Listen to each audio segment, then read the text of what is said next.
I'd like to welcome you back for our third speaker of the day. It's been a very informative morning. Oh, by the way, we have two of our speakers for tomorrow are already here. Darcy Ward's here, and Phil's back there, Phil Castle. He brought his two sons from Minnesota, so they're learning a lot today too, right? Good. Well, they'll be on the program tomorrow morning, so look forward to that as well. But this is our third speaker of the day, so I'm going to ask Dr. Peter Anye to come forward. Dr. Anye is the MBA Program Director and Associate Professor of Business at Missouri Valley College to introduce our next speaker. Thank you. It's my pleasure to introduce Jarrod. Jarrod Sanderson happens to be an alumnus of Missouri Valley College, 2004. So it's my pleasure. He's the CEO of The Way Home. He's also the CEO of Enlightened Minds LLC. The Way Home is a consultancy company that is engaged in affordable housing in the greater metropolis of Kansas City. And the second company is an HR consultancy company focused on leadership and human-centered organizational development. He's a versatile person, and Jarrod has been a CEO also of Nautical manufacturing and fulfillment company overseas. Jarrod is a very experienced expert in various areas. As a Fulbright scholar through the U.S. Department of State, Jarrod worked in South Africa, working with the government, developing houses and preventing homelessness in that country. A great job he did, both with government and nonprofit organizations. Jarrod also has been an associate professor adjunct at University of Missouri, Kansas City. He holds a master's degree in social work. He holds a clinical license and NIH certification in human research protection, and remains committed to advancing equitable, community-driven solutions. Thank you very much, Jarrod. You're welcome. Thank you. How are we doing, everybody? So my name's Jarrod Sanderson. I'm a licensed clinical social worker and a certified forklift driver. So if that seems strange, buckle up because it's going to get weirder. I have been fortunate to be around some really incredible people throughout my career. People who grew really big businesses, but did it while taking care of the people who worked for them. They grew big businesses and they were really successful, not at the expense of others, but by raising people up around them. So we're going to talk about that today for the next 45 minutes. But before we do that, I do want to understand kind of who's in the room. So I have some idea. So first, how many of you are students? Could have guessed that.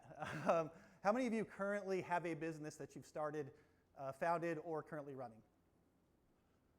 All right, perfect. How many of you want to get rich? Okay, we're going to talk about that too. How many of you want to start a business? Next 5 years? All right, this is good. So we're going to talk about all of these things. I'm here primarily to share some experiences that I've had in scaling both nonprofit and for-profit businesses. There's a lot of similarities. Sometimes we see those two worlds as you have to pick a lane. We either have to do good or we have to make money. There's a way to have both. It's not nearly as easy as I just made it sound, but there is a way to have both. So we're going to talk about a lot of different ways to approach scaling a business, starting a business. Quite honestly, the way that you structured at the very beginning has a pretty big impact on what you can do with excess revenue later. So we're going to talk about that too. The goal is to just plant some seeds. There is a whole lot of stuff. My MO is to take like 10 pounds of stuff and try to squeeze it into a 5-pound bag. Going to do that again today. So a lot of this really does require some additional thought on your part, but it really is just an opportunity for me to share some of the experiences I've had and some of the benefits that I've gotten from being around some really incredible people and working on both the nonprofit and the for-profit side. So this isn't a business lecture, it's not a tactics lecture. It really is a discussion about the human architecture that's underneath the businesses that we create and the businesses that we run. So I just covered a fair amount of this. My current role, the CEO of The Way Home, we're an affordable housing accelerator that we do some development work. We build homes really kind of focused on 3-bedroom, 2-bath, $200,000 sell points. I know that sounds crazy in this market, not impossible, and that's what most people need. When you look at the AMI, the area median income of most places, that tracks affordability-wise to about a $200,000 home when you do the math on the mortgage, and those don't tend to exist anymore. So our focus is more on the ecosystem. How do we create an affordable housing sector that can outcompete the private equity market and actually win the market and bend the cost curve? So that's the focus of the way home. Enlightened Minds is much more broad. That's kind of my little playground. It's an LLC that I started to do consulting for strategic planning, leadership development, mostly in the nonprofit space that grew into some for-profit work. And that's what landed me in South Africa as well. I'll talk a little bit about that. Operations and scaling, I worked for a for-profit for 3.5 years. Nautical manufacturing and fulfillment. We started a staffing company as well in that space. That's where the certified forklift driver came in. Got tired of watching stuff not get moved. Decided I was going to do it myself. Learned that you have to actually be certified to drive a forklift safely, and OSHA really wants that. So learned how to do that. Also got kind of a deep dive into light industrial space very quickly, supply chain, logistics, and then the staffing side. This was kind of a marriage of two worlds. We were working with 12 different staffing companies when I started there. That was a nightmare. We decided to start our own. Also a nightmare, but at least we got to control it. So those two worlds, that was the for-profit world. For me, I'm a bit of a sheep in wolf's clothing when it comes to that, because I still had that social service experience that drove me there. I did spend 12 years in the nonprofit space before jumping into the for-profit world. Started at Catholic Charities of Kansas City St. Joseph in foster care, case manager, and then a clinician, and then directed the program. Worked in every program that you could imagine there. That field, the attrition rate's pretty high. So if you just kind of hang around, at some point you end up in leadership. So that's what happened. Every time somebody left, I got their stuff. So I ended up overseeing a whole bunch of departments, veteran care, community mental health, children and family services, you name it, I got to oversee it. Learned a lot there. So after the 3.5-year hiatus in the for-profit world, I got roped back into the nonprofit space, is where I currently sit. Love it there. Also, again, I feel like there's a reason why this doesn't have to be one or the other. So I want to talk a lot today about social venturing, social entrepreneurship, the idea that these two worlds don't have to be mutually exclusive. Social ventures, as defined by the KC Social Venture Group that I'm part of in Kansas City, is an organization, it doesn't matter if you're nonprofit or for-profit, that centers measurable and differentiated impact, so SROI, with profit. And so at the intersection of community need and social demand. These two things, again, there are ways to blend these worlds. Every business isn't going to be able to approach this the same way, but there are ways that we can combine these two worlds, and it's a beautiful thing when we do it. Uh-oh. We'll come back to that. So every entrepreneur that has started a business, there is a pivot point that happens, and it's the moment you start hiring people.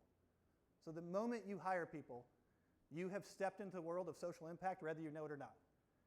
We're going to talk a lot about this over the next 30 minutes, because this part is hard.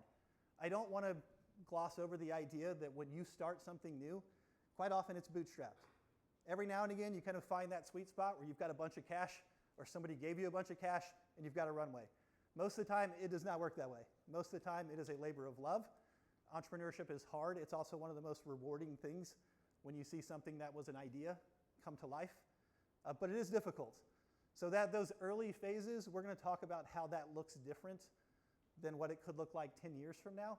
But the moment you hire somebody, it's important to understand that they're probably relying on you to take care of their family and themselves. That's a task, right? That's very important. You can't control how they use the paycheck, but you can control how that paycheck is structured. And so how do we approach compensation in a way that everybody wins and not just us? That's a difficult conversation, but it's very real. So the moment you hire people, things change. So in that way, your payroll can be your social program. It can actually be the thing that you're doing that is helping kind of lift all boats. Again, we're going to talk about the bootstrap phase later on, but this is very important. Generally speaking, people who are taken care of, who have their needs met financially, will show up different for you. They will be a different employee. They will show up in a way that they're actually focused on the work. instead of worrying about what their kids are doing, worrying about where they're going to go after work, worrying about if their rent's going to be paid, their mortgage is going to be paid. All of that is relevant to the business owner if they have an intention of a sustained business that grows. Ultimately, you want people to want to do well for you. And the way that that loyalty often happens is by taking care of them first, because you're the catalyst for that change. Some companies aren't going to have a whole lot of employees, right? So they make their money with very little overhead. The tech space is full of this right now. There are a lot of tech companies that don't have offices, don't have buildings, and don't have a lot of overhead because they don't need a lot of people to produce what they're producing. So a whole lot of net profit. What do they do with it? In the fundraising world, which I found I had to get pretty good at, I worked with a lot of high net worth individuals who very consistently, and this was very true in the finance world, would come up to me after a pitch, a presentation, and say, I've been really successful, I've made a whole lot of money, and I feel like I haven't done anything that matters. Now, from my end of the table as a social worker, at that time I was thinking, well, I'll gladly trade positions with you for like a year. So let me just have that salary, you can do my job, you'll feel better, I'll feel better, and then we can go back to doing what we were doing before. But that basic idea, for me, that was a window to say, you've got a skill set that generated a whole lot of excess money for you. You could point that at a cause. There's some challenges there. You don't want to control the cause. Some people kind of fall into that trap. They think that they know better than the people who are providing that service how to provide it, so they start using their money to control that service. It doesn't have to be that way. You can absolutely earn to give. That is a real thing.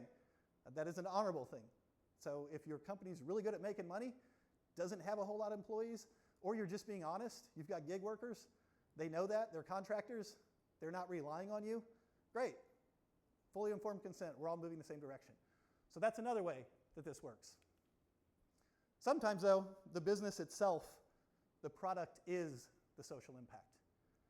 So there's a company in Kansas City right now called Bestie B&B. This organization started on just, it was a radio program, local Kansas City. Two gentlemen were listening to this, they're friends.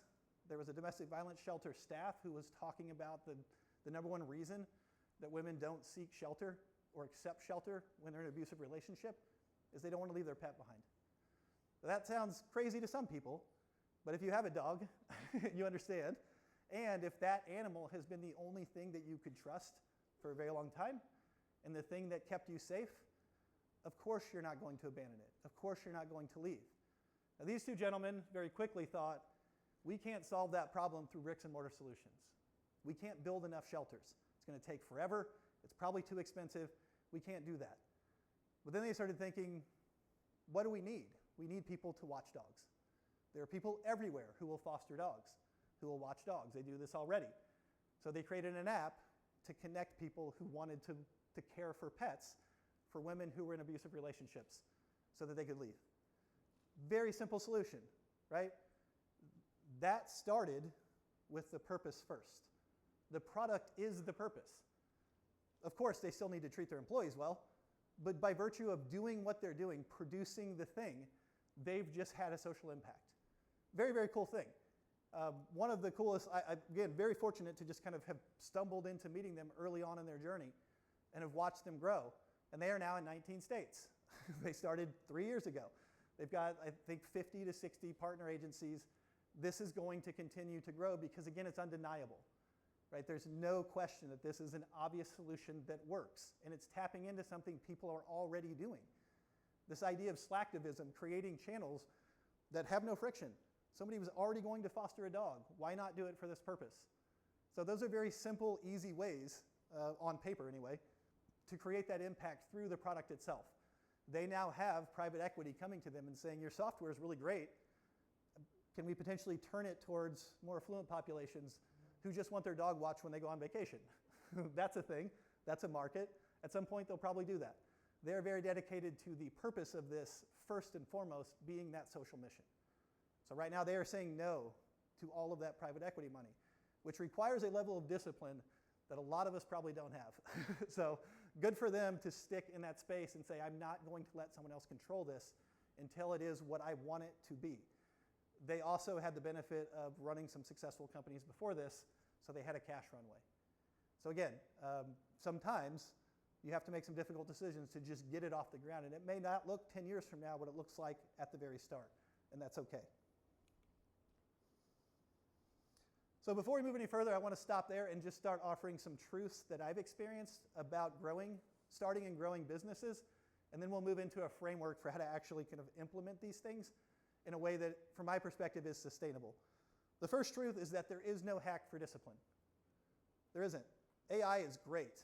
I use it for everything. I use it to optimize the output of discipline, not to replace discipline. There is no skipping the line here. It is going to be hard work. That's it, bottom line. So you better love it. You got to love the problem, and you have to love working on the problem. There is no way to skip that, though. Those shortcuts generally run into walls really quickly. So you can move fast up to a point, and then you run into a real problem. So there is no hack for discipline. That's truth number one. Every entrepreneur I know who've grown big businesses, they poured their blood, sweat, and tears into it. They still maintain relationships. They didn't get, some of them, not so healthy. Most of them found that balance. But it did take a lot of time. And there is no way to jump the line on that level. So yes, AI can optimize output. It can enhance the product, but it is not a substitute for discipline. It is an input. Discipline's the input. AI can optimize the output. Truth number two, the purpose and the outcome, probably static. The way that gets achieved, almost certainly going to change. So it's the idea of falling in love with the problem, not the solution. The purpose, here's why we're doing it. The outcome, here's what we want to achieve when we do it. The thing in the middle, it's probably not going to look today like it does 5 years from now. There are a whole lot of companies that are cautionary tales because they fell in love with the solution, not the problem. There's a reason that Kodak doesn't exist anymore. And it's because they didn't understand that Instagram was going to be a thing. They were still stuck on old school instant photos. And they just got stuck. Blockbuster, perfectly positioned to do what Netflix did. And they just wouldn't because they loved their solution, not the problem. That's not my opinion. That's pretty well established. Those are two examples of companies that just kind of missed it. They had the market. They had market share. And they didn't realize that the environment that they lived in changed. And the thing they were doing changed. So, truth number two, define the purpose, define the outcome, let the path between the two evolve and continue to move. It might look the same. It's probably going to change at some point. Truth number three, this I learned the hard way. There's a gentleman who's grown 3 tech companies. He's my board president now. He shared this with me 2 or 3 times. It was the 3rd time when it actually stuck. I'm hard-headed, stubborn. Distribution beats a better product most of the time. So most products are like other products. Every now and again, somebody introduces something that is just unique and just completely different. Most of the time, it's the same thing that already exists with just a slight twist. Distribution is ultimately the thing that causes people to see your product. Bestie B&B is a perfect example of this. They started with domestic violence shelters. They created something that domestic violence shelter needed. That network started talking to each other. They don't really need to market.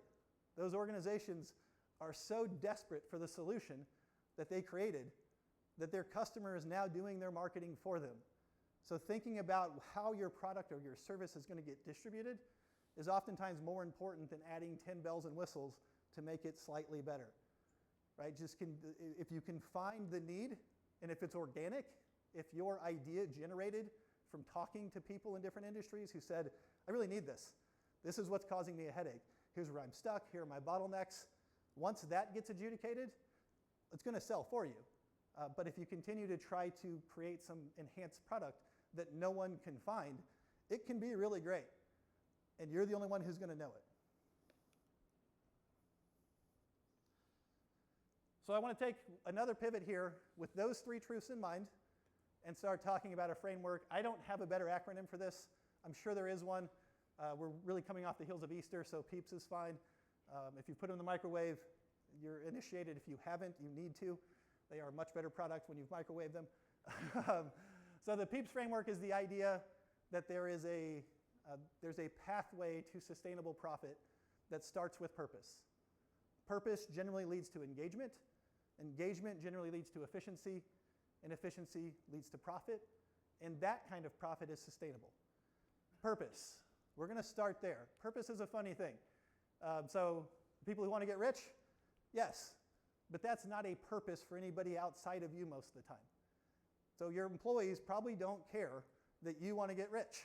That's fair enough, right? They want to get rich too. So what is purpose? When I was working in social services, purpose was easy. It was okay. It was justifiable for me to work extra hours if somebody who was unhoused got housed. That seemed worth it.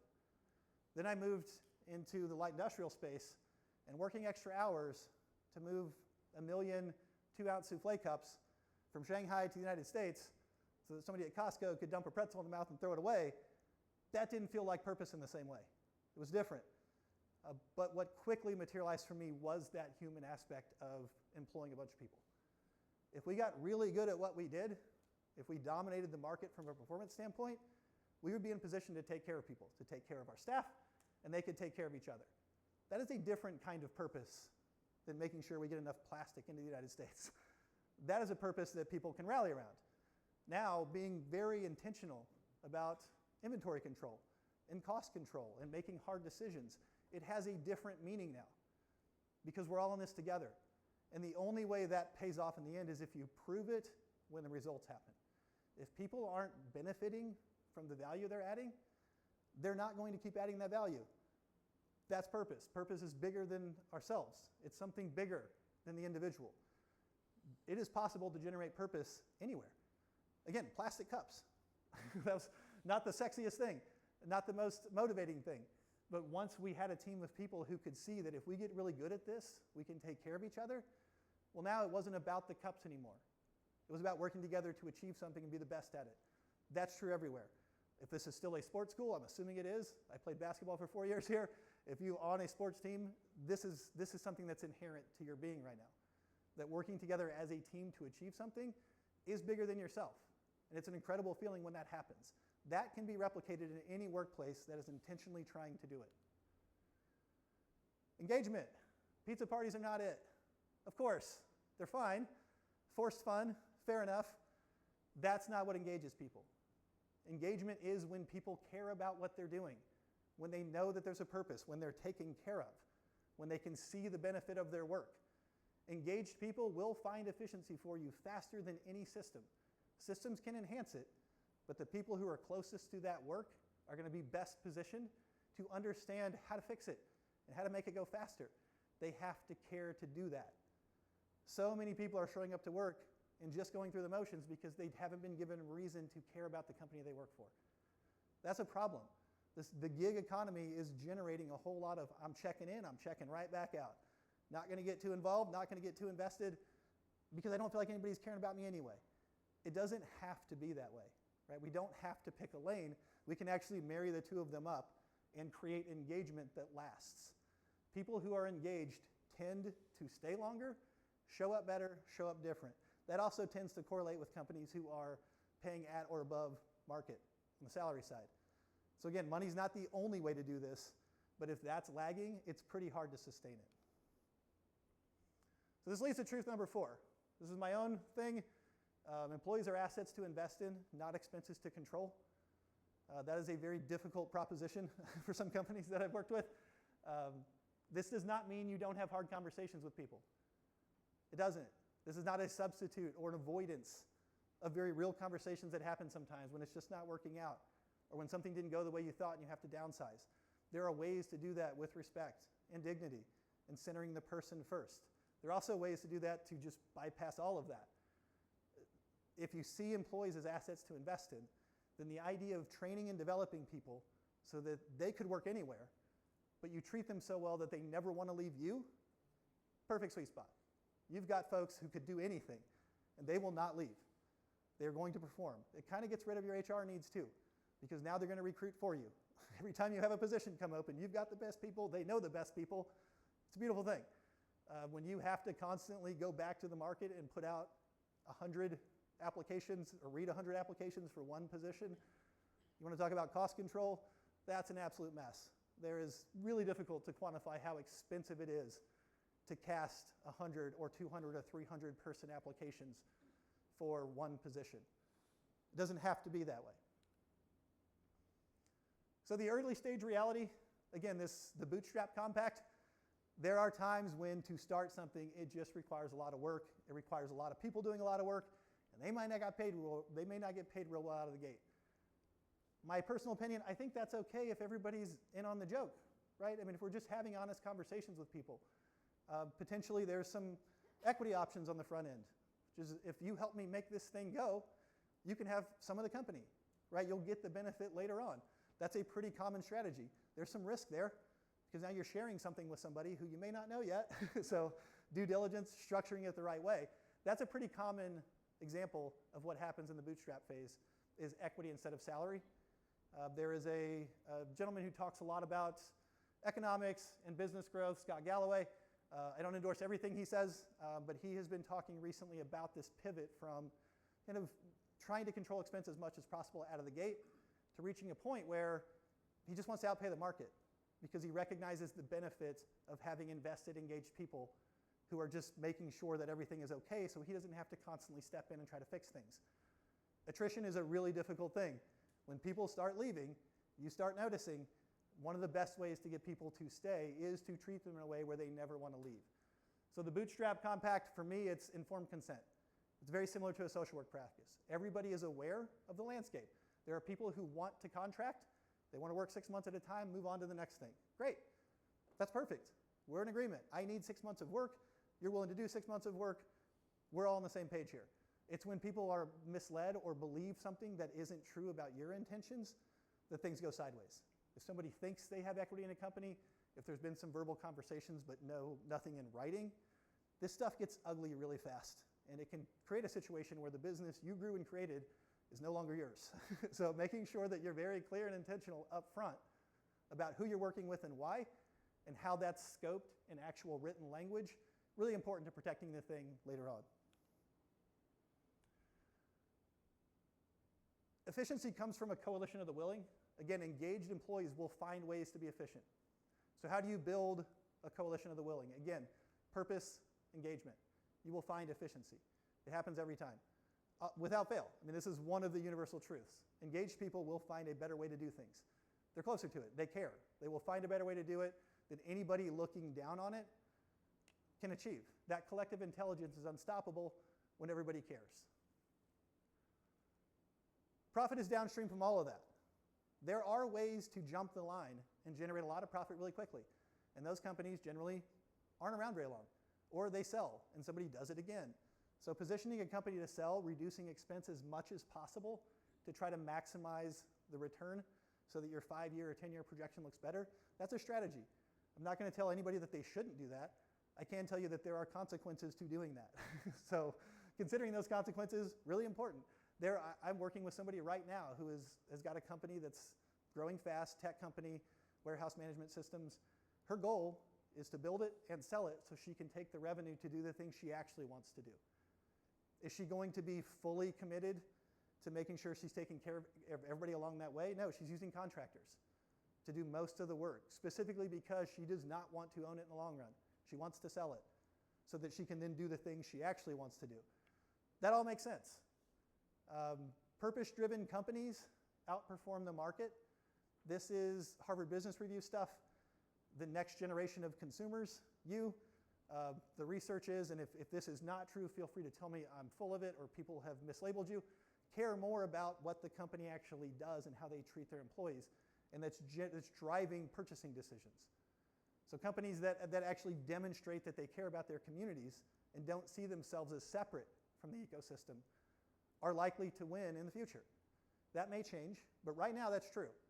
So what I'm talking about here, it fits into this perfectly. It's natural. This is a natural connection.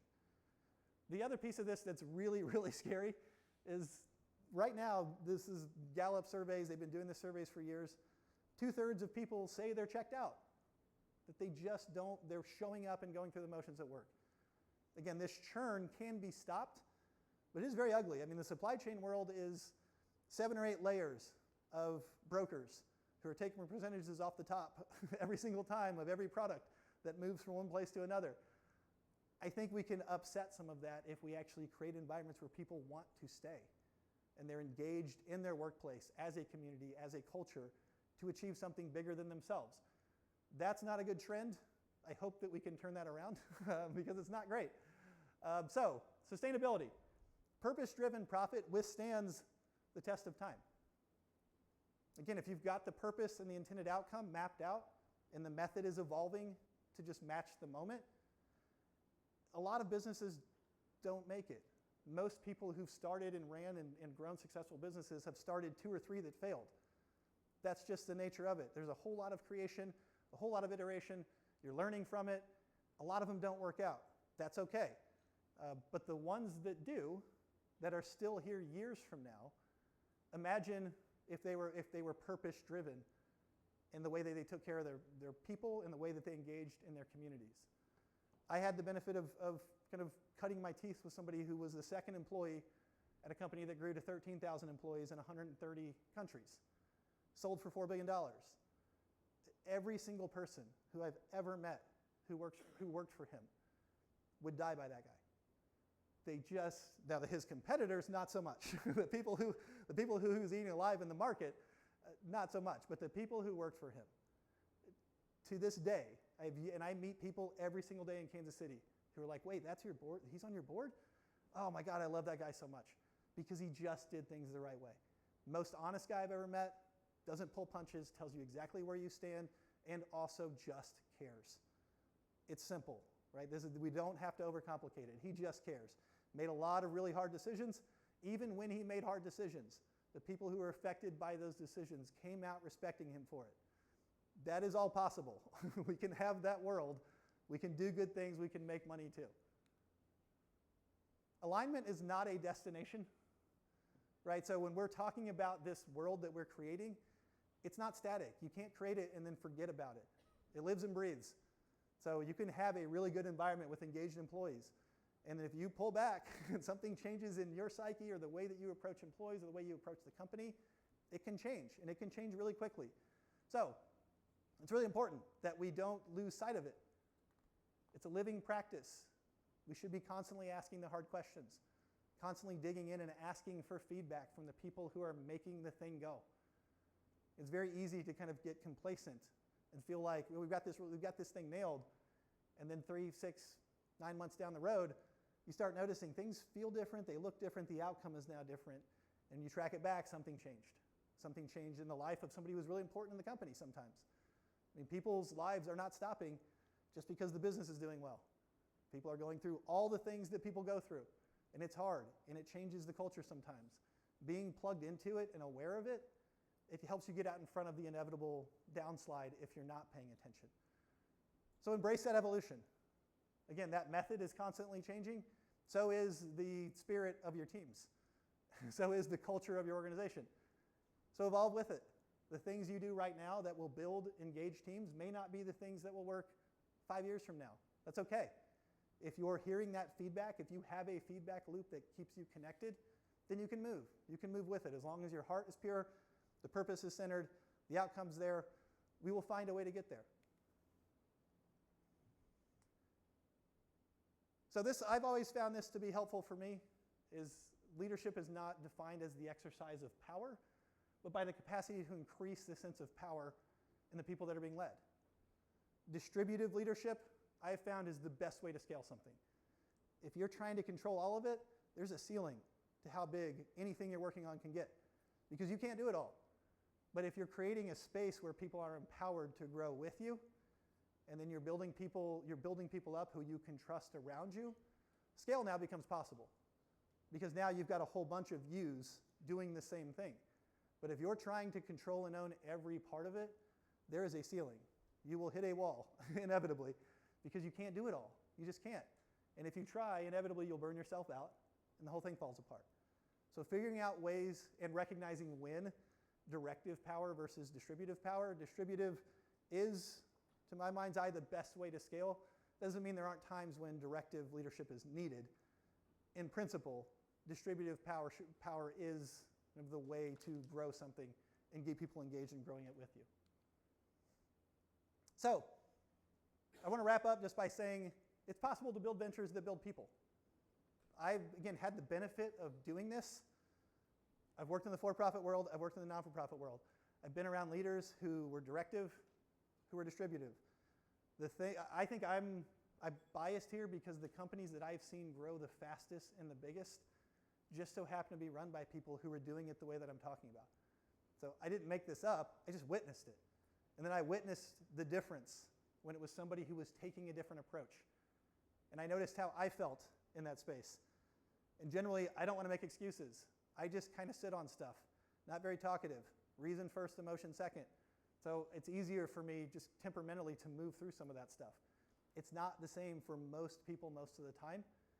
The people who are building ventures that build people, I think that's the future. I think this is actually that fourth sector, government, nonprofit, for-profit, the fourth sector, which is social venturing. I think that's probably one of the best, most likely ways that we're going to solve our problems collectively. The way home, we don't rely on really anybody but our local community. Of course we want to work with governments. Of course we're going to use tax credits. Of course we're going to use grants.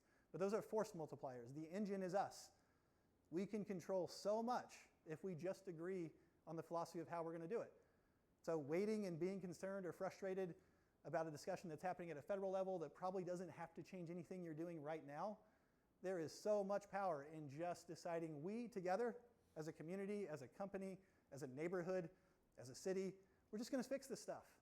And people can come along or they cannot. And if they benefit from it but they didn't help, great. It's wonderful. Most people are going to help as soon as they see that there's a plan, a purpose, a cause, and we're taking action. So we don't have to sit back and just wish that things change. We can actually change it. And I know that's cliche, but it's very powerful. Right now, the people who are closest to you, they're not people who are on TV. They're people sitting right next to you. The people who are the closest to you, who know you. Those are the people you can work with. And so I'll leave you with this because this is another piece of wisdom that I got that I've gotten a ton of mileage out of. Is I was told once, when you're looking for partners to work with, don't look for the skill set you need, look for the person you're aligned with, and then figure out what to do with them. That, can't tell you how many headaches that saved me, because I have definitely looked for skill sets and said, man, that person's skill set is what I need. We weren't aligned. It wasn't their fault. It wasn't my fault. We just weren't aligned. We didn't view things the same way. So when it got time to make hard decisions, we couldn't find common ground. Finding people that you're aligned with, you'll find the things they do well. You'll figure out how to work together with them. And it'll be a much smoother process because, again, you're aligned. When you hit those hard points, and you will, you're not in tension. You're both thinking, we've got to figure this out, and you're both essentially moving the same direction. Through individuals, organizations, services, I think it's just a generally good way to approach building collaborative partnerships that do important things, is find people you're aligned with. And if you can't find anybody you're aligned with, it might be time for some introspection. That could be a time to step back and think about, is the problem me? But there are people out here who want to do good things, very innovative, very smart, and want to build things that help themselves and others. And I think that's ultimately what's going to make this a better world for all of us. So 11:41, I think I'm a little ahead of schedule, but I will shut it down there, open it up for questions.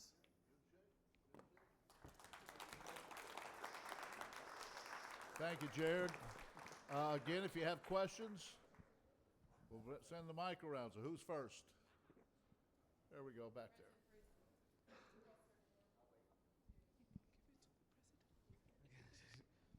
Sir, wait, sir. Oh, that was amazing. That was, wow. So I have a question. Let's say you are in the process of trying to figure out what this purpose is for, let's say, your business or whatever it is you want to venture into. And let's say you stumble upon a situation where you have multiple so-called potential purposes. How do you go about figuring which one you should focus on or for that time? Or do you focus on one for a specific time and move on to another? What do you do in that situation? Yeah, I'm probably not the best person to answer this because option paralysis is a real thing for me. The best advice I got there is go where the action is. Go where the action is and stay there until you've achieved something. So what do you mean by action? If there is, so Best DB&B is an example. They went to where the action was. They had a bunch of things they wanted to focus on. Mm-hmm. That one is, this is a need right now, and if we introduce something right now, there's going to be people taking it up, right? There's going to be adoption immediately because there is a need right now that isn't being filled. That, I think, is a good kind of navigation point. is what is the need right now? Because for me, it's very easy to start thinking about 10 other things and then working on a bunch of other stuff. Is what's going to meet a need that is intransient right now that no one else is meeting. From there, if you find out as you get into it that that's not really where your heart is, that's okay, because you've created a solution. Again, most of the people I know who've scaled businesses, the one that stuck was not the first one. The first one was successful sometimes, or the third or fourth one, but it's not the one that they ended up really latching onto that became kind of their life force. It was part of the process that led them to the right answer. They would have not gotten there if they didn't start on something. So it really, that part of it, I find there are people who know you well, who can kind of say, you're all over the place. You need to pick one of these and stick to it, because it's entirely possible that the action's in 4 different places. And then you're just flipping a coin. But the discipline to flip that coin and stick with it, very, very hard, but also I think the best way to just start down a path. Thank you. Other questions? I have one up here.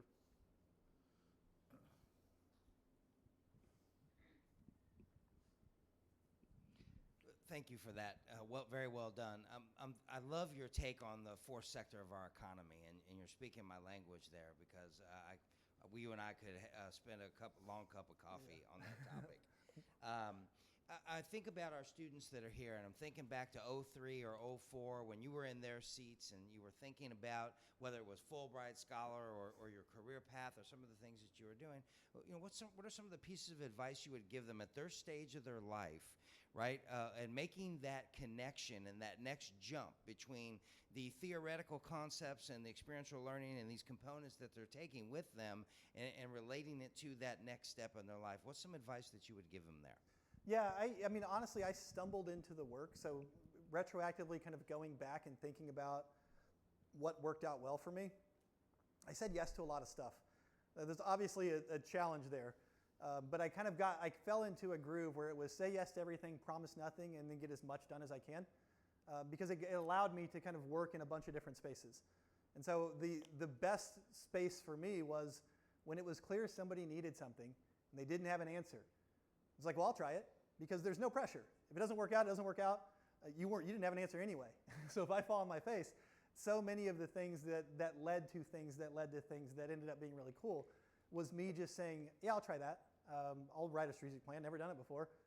That's much easier now with AI and some of the technology. Then it was just kind of throwing something on paper.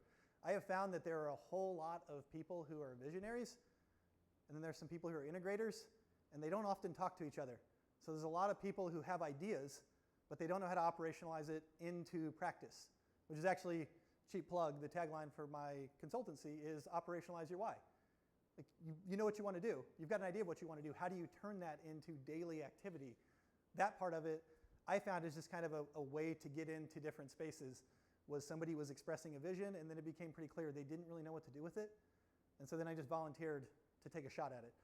I don't know if that's helpful, but there were so many, the trip to South Africa and the work that I'm still doing with them, totally a whim. It was like 6 degrees to South Africa. I just said yes to a bunch of stuff last minute, and each one turned into something else. That's kind of the story of my existence at this point. Okay. I think she had a question here. Did you have a question? Front here, yeah. You're talking about advice to graduating students. What would your advice be to students that want to, say, go to for their master's and then, say, open up like a business, say, doing real estate, especially in today's market, seeing that it's one of the most competitive in the world and in history? Yeah, I think real estate generally, that market's not, the business isn't going anywhere. There are always going to be properties being traded. When I come back to my experience, especially now in that space, the people who are, again, centering human dignity at the core of what they do, that doesn't even necessarily mean they're lowering their commissions. They're just treating people in a way that's respectful. I know that sounds crazy, but we have a forum right now, a community forum that we're putting together to collectively get feedback from all the people who have been dealing with real estate agents in the city and identifying the ones who fit that category, that are person-centered, that are fully informing all the people they're working with, all the buyers, all the sellers. It seems weird, but we are essentially trying to create a cohort of real estate agents who are just doing right by people. And some of them are extremely successful. And they also have a reputation for not lying to people, being responsive, looking out for the best interests. So I know that probably seems like a simple answer, but I just think that's the idea of the old school marketing and sales strategy, where we're just kind of carpet bombing the space with canned advertising and canned language, and then everybody's process feels the same. I think that's just going to cause people to turn away more and more. And that person-to-person connection, really feeling like somebody's looking out for you and looking out for your best interest in that process, I think that's going to make a comeback in a pretty big way on the customer service side, the customer success side, because right now we have a very hands-off kind of approach that I know my email gets bombarded with stuff that is clearly automated, and I just can't. I can't stand it. It's like I want to respond to it and say, never send this to me again. It's not even apathy. Like, it makes me angry. Like so I think that's probably true of any industry. I think it's true in real estate too. Okay. Anybody else? Maybe I want to make sure that mic's on. It might have been turned off.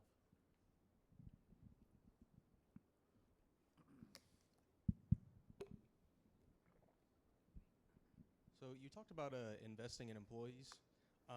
What is the disconnect between the employer and the employee, and the disconnect there? Because I've worked for some companies where they invest wholeheartedly in their employees, and I love working for those places. I've worked for small businesses, small families, and I've worked for bigger corporations, and I see that disconnect myself in a lot of the places I've worked.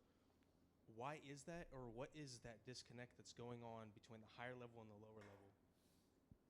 That's probably another long cup of coffee.